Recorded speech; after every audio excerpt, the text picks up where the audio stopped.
empêcher Satan de ne pas entrer à Juda, Jésus, à ce moment-là, Jésus agissait contre la justice de Dieu.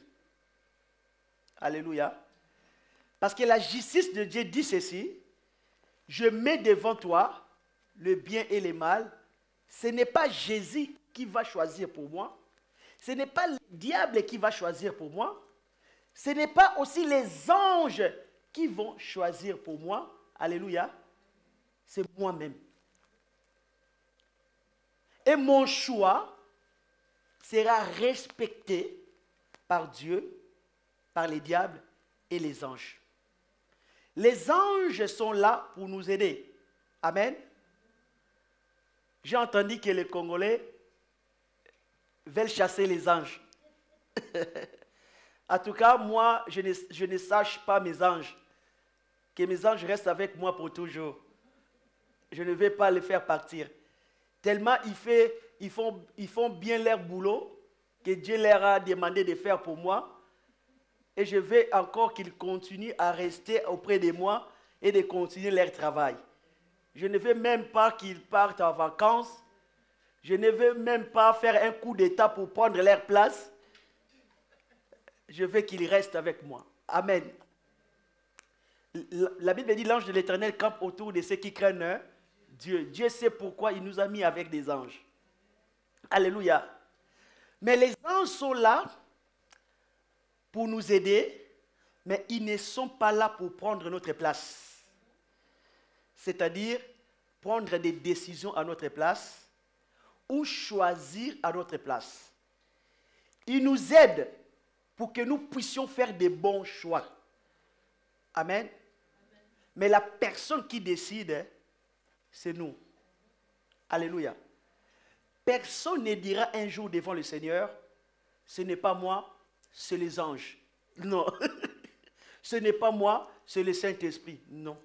Ce n'est pas moi, c'est Jésus. Non. Amen. Donc, il faut comprendre cela. Le pouvoir que Dieu a donné à l'homme, c'est le pouvoir de choisir et qui se manifeste dans son choix volontaire, la volonté. Ce qu'il veut vraiment. Alléluia. La volonté. Si nous les hommes, si nous avons quelque chose à nous glorifier, c'est le choix et la volonté. Là, en tout cas, c'est nous. Dieu, il est là, il nous aide à choisir ce qui est bon. Il crée en nous le vouloir de choisir ce qui est bon. Mais le point final là pour choisir, c'est nous. Amen. La Bible dit, Dieu nous attire. Personne, Jésus dit, personne ne peut venir à moi si mon Père ne l'attire. Donc, c'est-à-dire que Dieu fait quoi? Il nous attire. Et je peux refuser d'être attiré par lui. Parce que j'ai la volonté. Amen. Dieu peut m'attirer. Viens vers Jésus pour que tu sois sauvé.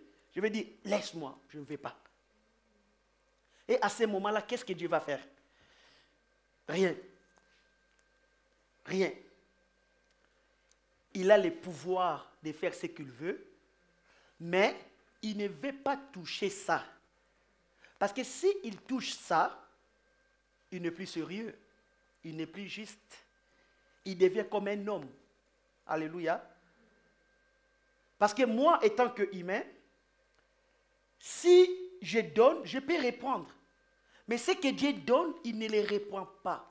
Peu importe ce que tu fais, peu importe ce que tu deviens, Dieu va te laisser avec ce qu'il t'a donné. Alléluia. Parce que Dieu n'est pas un fils de l'homme. Dieu ne change pas. Alléluia. La Bible dit, il ne se répand pas de ses dons, ni de son appel. Quand Dieu t'a appelé, il t'a donné des dons, tu resteras avec ça jusqu'à la fin de ta vie. Tu peux détourner les dons de Dieu.